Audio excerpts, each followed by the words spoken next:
Okay folks, this is Bill from Little White Dory, and I posted a video 2 days ago about bacon that I made. My wife picked up about 10 to 12 pounds of pork belly from BJ's.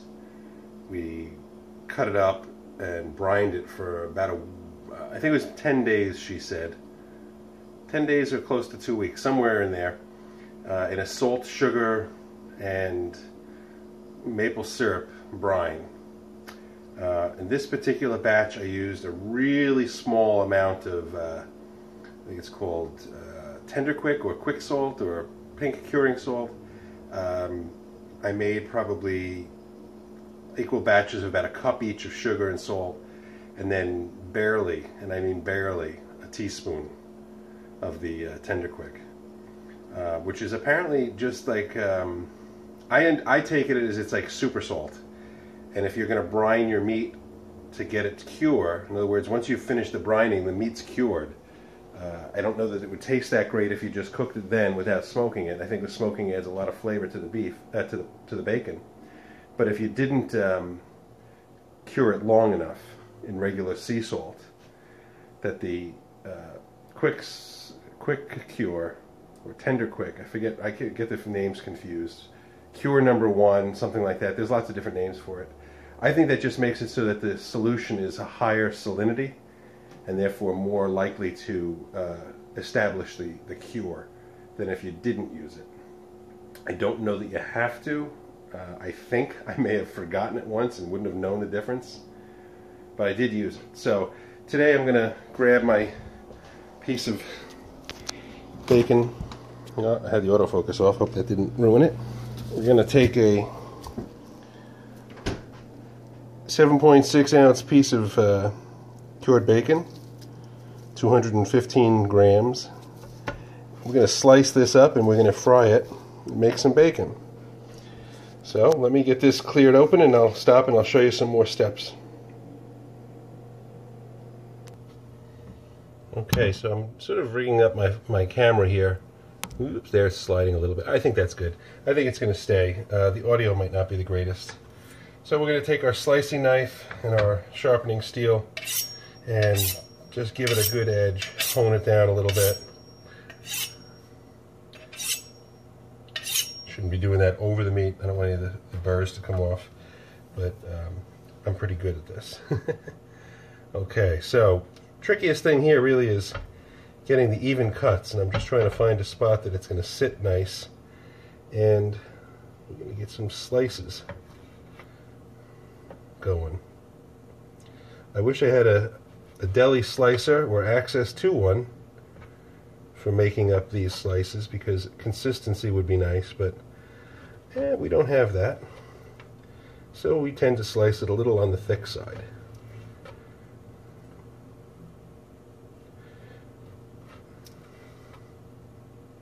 This is looking a little on the fatty side on this particular piece, but I'm sure it will still taste good. I try to cut up the whole pork bellies into segments that are manageable, because once it's cured, if I'm cutting it into pieces afterwards, then sections or facings of it will not have the smoke flavor, or the smoke adhered to it. So I really try to get in here. A sharp knife is the key component, and then when you get down to the end here like this, it can get a little tricky. Sometimes you're better off flipping it over, and the heat of your fingers can sort of heat up the meat. It softens it. It makes it a little trickier to work with, and you can see that I'm having a little trouble right now. Yeah, it's sliding out. So I guess I got to try this side. I'll try cutting off the back side of this without taking any fingertips off. I'm going to just have to split this one down the center here and get two relatively. It's just that it's slippery. It's, you know, it's bacon. It's got a certain component of fat. I asked my wife the other day, what's the difference between grease and oil? She said, well, bacon is grease, oil is like olive. I was like, all right, that's a good answer. Okay, so a couple of, nice average slices here. Some of them are thicker than others, and you can see that they vary a little bit in the grain of the meat. It looked actually good from the start, but then it starts to turn into bacon. You never know what you're going to get. But I can assure you this is not going to taste bad. Okay, let's pause here. You see that I've got everything sliced, and next thing is to get the grill going. Okay, so I'm going to take this out to the grill, and we'll set up some frying bacon.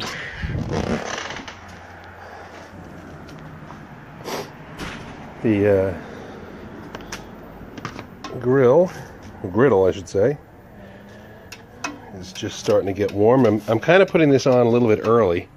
It's not exactly fully heated, because I've been having a situation where the maple that I use to cure this is causing it to sometimes heat up and burn too quickly. The sugars, I guess, will heat up too quickly. And I don't want to have that, so I'm going to put this on while it's still a little on the cool side, and get this going at a lower temperature than I would typically cook my bacon. But everything here should come out nice. I'm going to pay close attention to it. There's a nice thick piece there. I think that's the heated, the hot spot, if there is one, is at this end of my griddle. And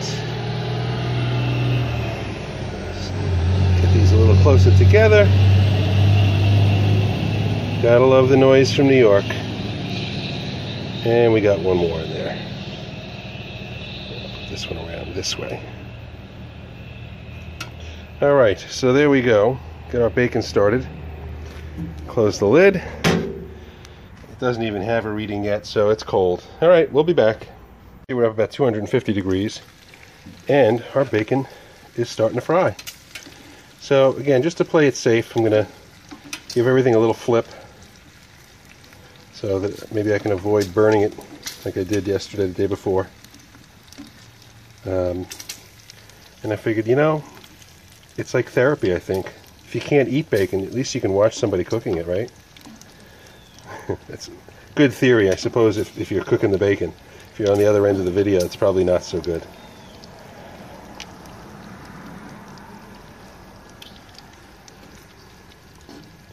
Hope I don't miss any here.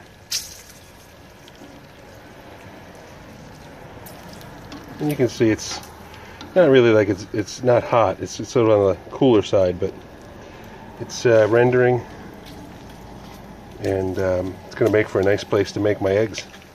Cook the eggs in the same place. The eggshells now are what I'm going to bring out. Let's close this, and we'll take a walk, and we'll show you that the neat thing about chickens is there's not a lot of waste. You eat the egg, and you can give the girls back their shells so that they can replenish their calcium. And you'll see, as soon as I throw this in there, they'll scavenge at it. In fact, they just took some of the grease that was on the griddle that had chilled since the other day when I used it. Alright, you ready, girls? And they are going to go after that. Huh? What do you think? I think I've got a little neighborhood birdie disappointed, because I see him sitting in the tree there, and it's really up in this birdhouse that he wants to be. I've seen them coming and going. So, alright, let's get back to the chicken, back to the bacon. We're just slowly making the decisions as to which pieces are good to go. It needs to go a little longer, and we're pulling things off as they're ready. One of the things I remember now that I'm cooking this, again, the maple syrup, I guess, can tend to cause it to brown prematurely, if that is such a thing with bacon. And I'm trying to avoid, you know, the obvious, because there's going to be more oil, more grease here than I need for making my eggs, so I'll have to get a paper towel or something and clear some of it off, or get it into a little cup for saving the drippings. But these are just about done. I'm going to run inside and grab a little bowl to put the grease in. Okay folks, just going to give a quick demonstration on cracking eggs. So, you know, these eggs, this one is nice and clean. I don't feel any need to have to worry about it. That one's good, good, and good. Now, what I mean by that is that chickens, well, let's just say they have one input, one output, and the output does all output and includes the egg. So the egg shell has a potential to have some disgusting stuff on it. This is, I believe, normal. It's got a little discoloration, but it's clean. And what I've learned over the years as far as cooking is you shouldn't crack on the edge of a sharp surface like this. You should crack on a flat surface. If you crack on the edge can push the shell in and crack, you know, break the membrane, potentially getting bacteria from the shell into the yolk, considered, you know, a safety hazard for food safety. So I'm going to hit the egg on the side there, then open it. Put that in the sink. I'll give those to the chickens. One crack there. And sometimes it pulls apart, sometimes it doesn't. There we go.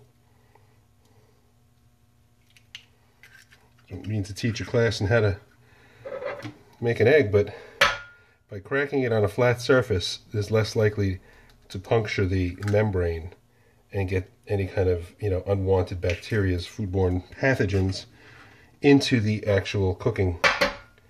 So you can see they crack fine when you do that. And because it doesn't break the membrane, quite often you don't have the situation where the egg kind of explodes and falls in your hand.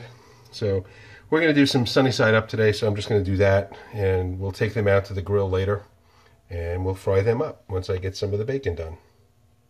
So just for comparison, this is an egg from our white leghorn, and it's much larger. I'm going to crack it in so you guys can see the difference in the size. Probably a noticeable difference in the size of the yolk. Yes, quite noticeably. So this is our white leghorn that lays these really massive eggs. Her average egg is probably around 70 grams. To give you an example, a regular large egg is probably about 55 grams. She's had up to a 109 gram egg. And that 109 gram egg was quite the doozy.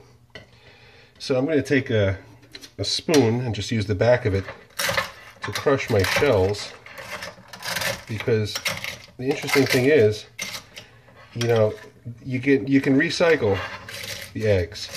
I'm just breaking them up so that they don't resemble eggs when I give them back to the chickens. This is a great source of calcium for them. Needless to say, they make eggshells with calcium, and they don't have a problem re-eating their shells. They like it, actually. I'm going to take this out and show you. So I just do that. I give it a good crunching so that it no longer resembles the shape of an egg, because the girls will learn that egg-shaped things taste good. So we'll take this out to the coop, and we're going to see who wants some eggshells. I'm just kind of using a primitive method of getting some of the fat from the griddle out into a small bowl. I had another griddle that I had two little handles that you could pick the griddle up with and just pour it all off, but you'll see this is going to do the job. I'm just going to reposition the bacon a little bit, draw some of the grease, so I grab it down at this end, and it just kind of, while I'm letting it do that last little bit of cooking, I'm going to be able to get some of this off. I don't need quite as much as is on here. And in this process, I'll use this little spatula to take that little, whatever, glass dish off. You get a feel for, not a lot, it's just more than I need to cook a few eggs in. So by doing this, I'll drain it. I think I'm going to call this finished. Put that over there. Get some of that to drip off in there. And I think you get the idea of how I'm doing this. But but the grease will accumulate on here to the extent that it's like this. And, you know, I've tried... Okay, we got the griddle heated up a bit. And I'm probably going to see this stuff roll off to the side because I'm not level. Yep, that did pretty good, actually. And there we have a couple of eggs frying. You can see that there's distinctly very runny white at the end, a thick white, and then the yolk. And that's indication of a fresh egg. The fresh eggs will give you that clear, runny stuff that the eggs from the supermarket tend not to. Alright, I'm going to give this a few minutes to cook. It's hard to do one-handed, and we'll be back. So we're still cooking. The temperature on the griddle is good. The whites have set. I should probably not do this on camera because I'll probably mess up more than I can get it right, but oh, that went well.